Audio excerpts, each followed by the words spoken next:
Funny thing I noticed regarding Wilhelm Reich, there's so many articles, PDFs, websites, page after page on Google, always in defense of his work, as if there's so much criticism of him. And you know what? You look online, you hardly find any. There's like this mythical aura surrounding this individual. And there's an atmosphere, like some kind of ghost that is trying to discredit all of his work. So then I started to read his book, Mass Psychology of Fascism, and his autobiography, Passion of Youth. Reich basically built upon Sigmund Freud's teaching and understanding of psychoanalysis and psychiatry. Now, to understand Wilhelm Reich, you gotta understand Sigmund Freud. Sigmund Freud, born May 6, 1856, and died September 23, 1939. And in creating psychoanalysis, Sigmund Freud developed therapeutic techniques such as the use of free association and establishing its central role in the analytic process. Free association is just asking certain questions of the patient and letting him speak and get whatever is bothering him out. It simply is a copy of the confessional. Sigmund Freud was a fan of Shakespeare, and he got his idea from one of these characters in the story. Ends up having an affair. He was a pastor, and he feels so guilty doing this. He unclothes himself and screams out on top of this rooftop, confessing this mortal sin. Undressing and getting naked is symbolic for him getting rid of the weight of guilt. And that's exactly what you do at the confessional, talking to a priest. The difference is with Sigmund Freud is he was a Jew. Freud's redefinition of sexuality to include its infantile forms led him to formulate the Oedipus complex, children and how they sexually fantasize about their parents of the opposite sex, but they do it unconsciously. So a boy wants to sleep with his mother, and a girl wants to sleep and have sex with the father. So Sigmund Freud's theory was suppression of sexual fantasies is the cause for all this neurosis. But Sigmund Freud said to help you get over it, you just need to confess it, get it off your chest, as the central tenet of psychoanalytical theory. Talk to your shrink. Wilhelm Reich said no, you need to physically be touched and stimulated. And that's where we get to his practice that he used called vegetotherapy. And what he was attempting to do is what an acupressurist knows. Traditional Chinese medicine, pressure points on the body that correspond with the different organs and emotions in order to break up the stagnant energy or qi or blood flow. Reich practiced this in an attempt to do what an acupressurist can do, but without their knowledge. So he'd put pressure on muscular tension somewhere, and most of the time it would be excruciatingly painful for the patient and they would vomit. He was a psychiatrist that put his hands on his patients, but without any of the correct discipline required to not hurt or injure anybody. I'm going to read you a quote from his book. It's not a popular quote you could really find online too easily. You're going to have to dig for it, kind of. But when I read this quote, it tells me exactly all I need to know about this man. A direct quote from his book he wrote, Mass Psychology of Fascism. Suppression of the natural sexuality in the child, particularly of its genital sexuality, makes the child apprehensive, shy, obedient, afraid of authority, good and adjusted in the authoritarian sense. It paralyzes the rebellious forces because any rebellion is laden with anxiety it produces by inhibiting sexual curiosity and sexual thinking in the child, a general inhibition of thinking and of critical faculties. In brief, the goal of its sexual suppression is that of producing an individual who is adjusted to the authoritarian order and who will submit to it in spite of all misery and degradation. At first, the child has to submit to the structure of the authoritarian miniature state. This makes it capable of later subordination to the general authoritarian system. The formation of the authoritarian structure takes place through the anchoring of sexual inhibition and anxiety. So what he's saying there is not exposing a child or nurturing sexual thinking or curiosity in him or her will lead to a more obedient, less rebellious child. Every documentary on YouTube talks briefly about Wilhelm Reich's childhood. They mention he grew up in Austria to 2 Jewish parents. His father was a farmer, and that his mother committed suicide by drinking a household cleaner when he was 13. But they don't go into any other detail. I think I know why. Wilhelm Reich was born the first of 2 sons to Leon Reich, a farmer, and his wife, Cecily, in part of Austria-Hungary. His father ran a cattle farm. His father was said to have been a cold and jealous man.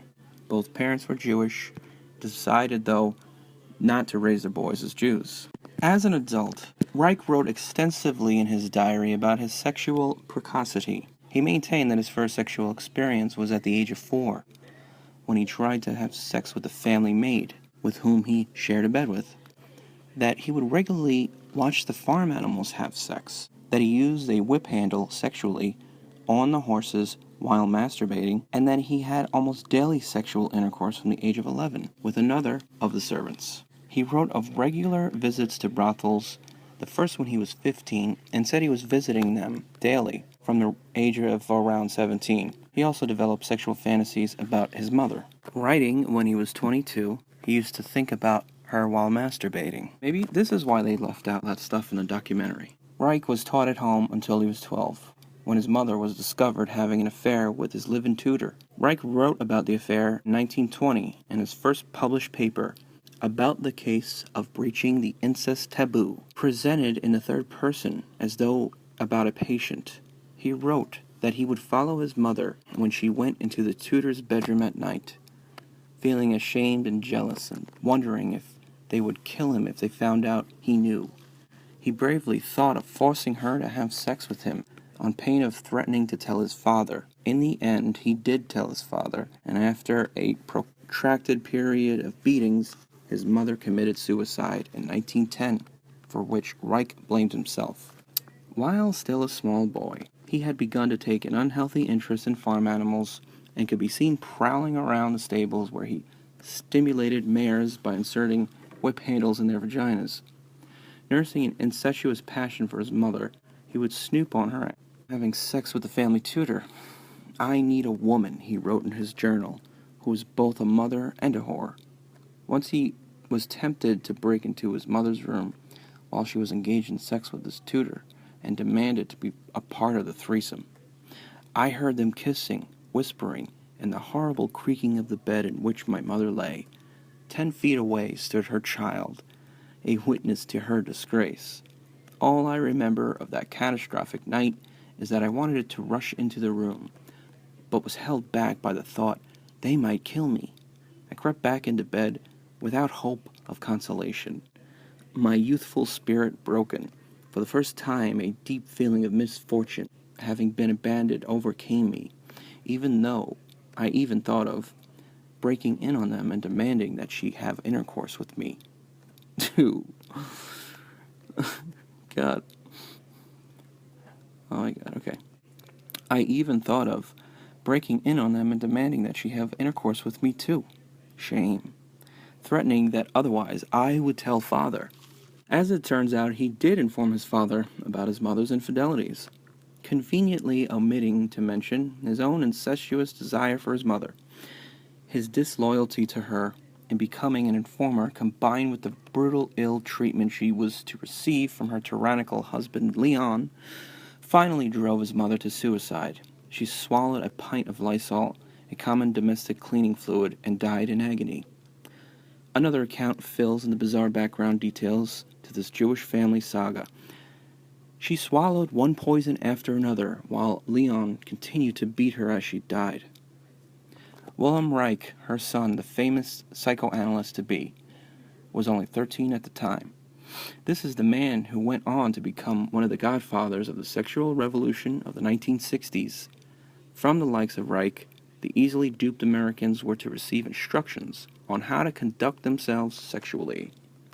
Don't you think it would be beneficial to know Wilhelm Reich's past, his values, his culture, how he was raised? And, the fact that he had incestuous feelings towards his mother.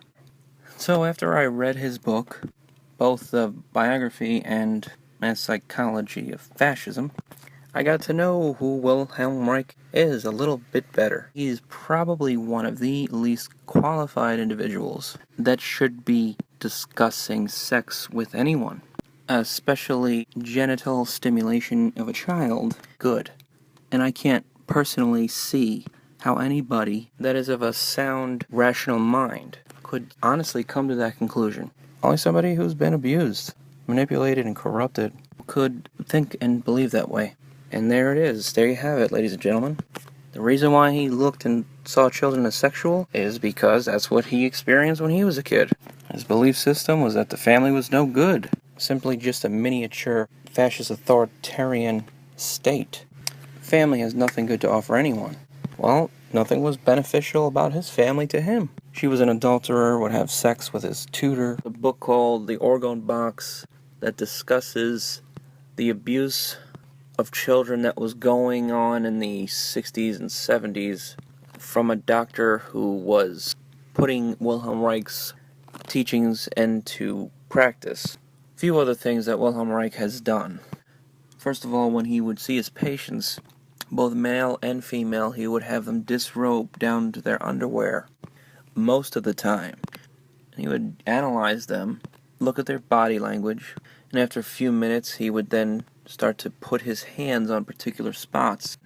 He would often touch his female patients and masturbate them. In fact, out of his 4 wives, I think 3 of them were his friggin' patients. His first patient, actually, he ended up having an affair with a 19-year-old girl. They were secretly meeting together, and she died from sepsis.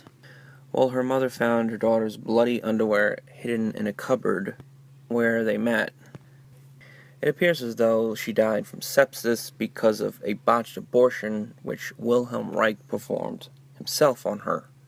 Which, if that was true, that would be the first of several abortions his wives and girlfriends had, which he was insistent upon. So society as a whole has had sexual liberation now for quite some time. And look at society.